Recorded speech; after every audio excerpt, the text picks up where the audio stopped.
بسم اللہ الرحمن الرحیم۔ السلام علیکم ورحمۃ اللہ وبرکاتہ۔ رمضان المبارک کا مہینہ گزر گیا۔ اس کے گزرنے سے بہت سے لوگوں پر ایک مایوسانہ کیفیت طاری ہوئی، جیسے کوئی عزیز مہمان رخصت ہو جائے اور بہت دنوں میں اس کے آنے کی امید ہو۔ بہت سے لوگوں پر ایک اطمینانی کیفیت طاری ہوئی، جیسے ان کا کام ختم ہو گیا اور اب ان پر کوئی ذمہ داری نہیں۔ یہ دونوں کیفیتیں اللہ اور اس کے رسول صلی اللہ علیہ وآلہ وسلم کے منشا اور رمضان المبارک کی روح اور پیام کے منافی ہیں۔ رمضان اگر رخصت ہوا تو ایمان اور اس کے تقاضے، شریعت اور اس کے احکام، اللہ تعالیٰ اور اس سے تعلق بہرحال باقی ہے۔ رمضان در حقیقت ایک دور کا خاتمہ نہیں، ایک دور کا آغاز ہے۔ رمضان انتہا نہیں، ابتدا ہے۔ رمضان سب کچھ لے کر اور سب نعمتیں طے کر کے اور لپیٹ کر نہیں جاتا ہے، وہ بہت کچھ دے کر، جھولیاں بھر کر اور نعمتیں لٹا کر جاتا ہے۔ رمضان کے بعد آدمی گناہوں سے ضرور ہلکا ہوتا ہے، لیکن ذمہ داریوں سے بوجھل اور گراں بار ہو جاتا ہے۔ اس سب کے باوجود بہت سے بھائی دل میں کہتے ہوں گے کہ رمضان گیا، اب کیا کریں؟ اس مختصر گفتگو میں اسی سوال کا جواب مقصود ہے۔ یہاں ان باتوں کا تذکرہ کیا جائے گا جو رمضان کے بعد اور ہمیشہ کرنے کی ہیں۔ نمبر 1، توبہ۔ سب سے مقدم اور اہم کام جس کے لیے کسی زمانے اور مقام کی قید نہیں، مگر رمضان المبارک اس کی تحریک اور تقاضا پیدا کرتا ہے اور اس کو آسان بنا دیتا ہے۔ یہ ہے کہ ہم اپنے گناہوں سے توبہ کریں اور اللہ تبارک و تعالیٰ سے ٹوٹا ہوا رشتہ یا چھوٹا ہوا رشتہ جوڑیں۔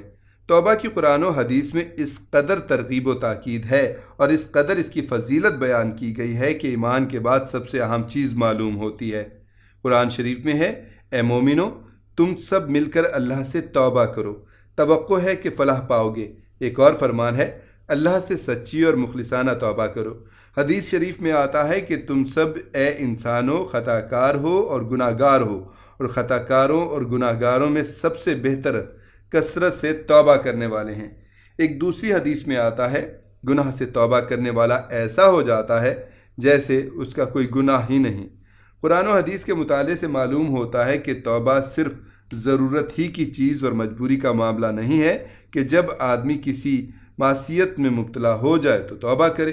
یہ تو فرض ہے اور اس کے بغیر تو صاحب ایمان کو چین سے ہونا ہی نہیں چاہیے۔ توبہ ایک مستقل عبادت ہے، قرب اور محبوبیت کا ذریعہ ہے۔ اس کے ذریعے سے جو ترقی ہوتی ہے اس کو کوئی عبادت نہیں پہنچ سکتی۔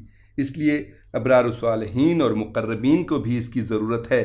وہ جب کسی توبہ کرنے والے پر رحمت الہی کی بارش اور اس ذات عالی کی نوازش دیکھتے ہیں تو ان کو اپنی بڑی بڑی عبادتیں اس کے سامنے ہیچ اور حقیر معلوم ہونے لگتی ہیں، اور وہ اس وقت اس گروہ میں شامل ہونے کی کوشش کرتے ہیں جو رحمت الہی کا مورد ہوتا ہے۔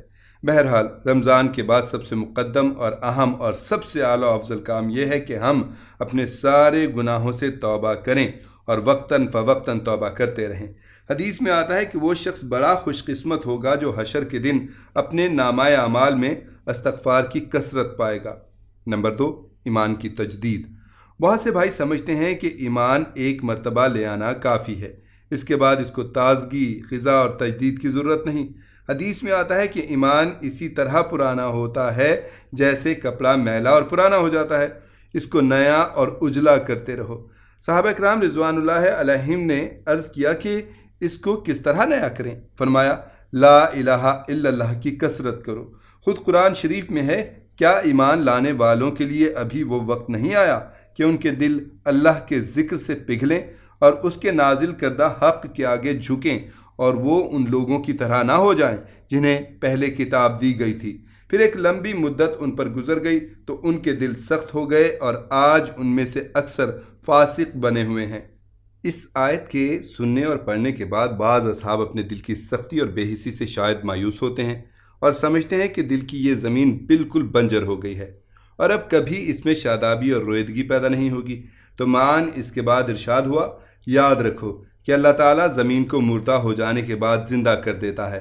ہم نے تمہارے لیے اپنی نشانیاں کھول کھول کر بیان کیں، اگر تم سمجھتے ہو۔ بہرحال ہر شخص کو اپنے ایمان کی تکمیل، تجدید اور تقویت کی ضرورت ہے۔ اس کی کئی صورتیں ہیں۔ الف، سوچ سمجھ کر شعور و احساس کے ساتھ کلمہ توحید کی تکرار و کثرت۔ صحابہ کرام سے کہا گیا کہ لا الہ الا اللہ کی کثرت کرو۔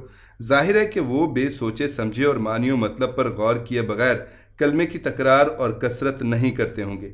ب ذکر کی کثرت اور ذکر کی قوت یہ دونوں مستقل چیزیں ہیں۔ عام حالات میں ذکر کی کثرت ذکر میں قوت پیدا کر دیتی ہے، خاص حالات میں ذکر کی قوت کثرت کے قائم مقام بن جاتی ہے۔ قوت کے معنی یہ ہیں کہ خاص کیفیات توجہ کے ساتھ اللہ کو یاد کیا جائے۔ ان کیفیات و خصوصیات کے ساتھ تھوڑا سا یاد کرنا بھی تھوڑا نہیں ہے اور بڑے اثرات رکھتا ہے، لیکن یہ بات بڑی استعداد یا اعلیٰ یقین یا طویل محنت یا ندامت اور انابت سے پیدا ہوتی ہے۔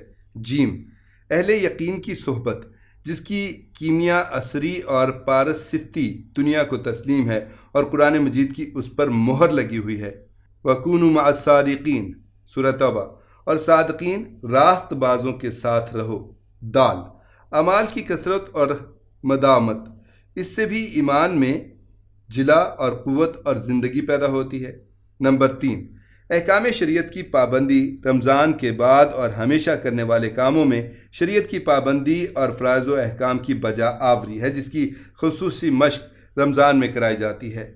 لعلکم تتقون، سوچنے والی بات یہ ہے کہ جب رمضان میں حلال و طیب چیزیں ایک خاص وقت کے اندر ممنوع قرار دی گئیں اور ان پر بندش عائد ہو گئی تو وہ چیزیں جو سدا سے حرام اور قیامت تک حرام رہیں گی وہ غیر رمضان میں کیسے جائز ہو سکتی ہیں؟ واقعہ یہ ہے کہ مومن کے 2 روزے ہیں، ایک عارضی اور ایک دائمی۔ عارضی روزہ رمضان میں ہوتا ہے، صبح صادق کے طلوع سے غروب آفتاب تک، اس میں کھانا پینا اور ممنوعات صوم سب ناجائز ہوتے ہیں۔ دائمی روزہ بلوغ سے موت تک ہے، اس میں خلاف شریعت کام اور ممنوعات شرعیہ سب ناجائز ہوتے ہیں۔ اپنے رب کی بندگی اور تابعداری کرو جب تک موت نہ آ جائے۔ کیسے تعجب کی بات ہے کہ عارضی روزے کی پابندی کی جائے اور دائمی روزے کو کھیل بنا لیا جائے، جس کا ایک جز اور ایک حصہ یہ عارضی روزہ ہے۔ اگر وہ روزہ نہ ہوتا تو یہ روزہ بھی نہ ہوتا۔ وہ روزہ صبح صادق سے شروع ہوتا ہے، یہ روزہ کلمہ پڑھ لینے اور اسلام کی حالت میں زمانہ بلوغ کے آ جانے سے شروع ہوتا ہے۔ وہ روزہ آفتاب کے ساتھ ختم ہو جاتا ہے۔ یہ روزہ بھی جب تک زندگی کا آفتاب رہتا ہے باقی رہتا ہے۔ جہاں زندگی کا آفتاب غروب ہوا اور طائر روح نے اپنے قفس کو چھوڑا، وہ روزہ بھی ختم ہوا۔ رمضان گزر گیا، فرض روزے بھی اس کے ساتھ گئے، مگر اسلام باقی ہے اور اس کا طویل اور مسلسل روزہ بھی باقی ہے۔ پہلے کی عید دوگانہ ہے جو عید اور مسجد میں ادا ہو جاتی ہے، دوسرے کی عید وہ حقیقی عید ہے جس کے متعلق شاعر عارف نے کہا ہے کہ عید کی خوشی تو آپ کا دیدار ہے، ہم غریبوں کی عیدگاہ تو آپ کا کوچہ ہے۔ اللہ کا فرمان ہے اس روز کچھ چہرے تر و تازہ ہوں گے، اپنے رب کی طرف دیکھ رہے ہوں گے۔